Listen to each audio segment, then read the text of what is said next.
Umani ng atensyon sa social media ang naging sagutan ni Kim Chiat Paolo Avellino matapos ang isinagawang press conference ng pelikulang The Alibay. Marami ang nakapansin sa tila awkward na sandali nang maitanong ang tunay na estado ng kanilang relasyon, bagay na agad naging usap-usapan online. Ayon sa isang press personality na naroon sa press con, isa sa mga nagtanong ay diretsahang humingi ng real score ni Kim at Paolo.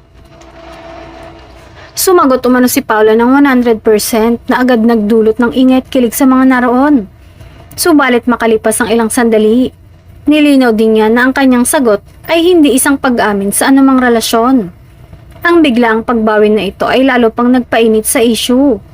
Dahil dito, may ilang netizens at insiders na nagsabing tila napahiya si Kim sa naging sagot at paglilinaw ni Paolo. Para sa iba, parang napaaga ang interpretasyon ng mga nakarinig, kaya't nagkaroon ng kalituhan sa tunay na ibig sabihin ng aktor. Gayunpaman, may mga taga-suporta rin na naniniwalang professional lang ang naging sagot ni Paolo at wala siyang intensyong ipahiya ang sinuman. Ayon sa kanila, natural lang na maging maingat ang mga artista sa pagbanggit ng personal na buhay, lalo na sa harap ng media. Sa kabila ng issue, nananatiling tahimik sina Kim at Paolo ukol sa naturang usapan.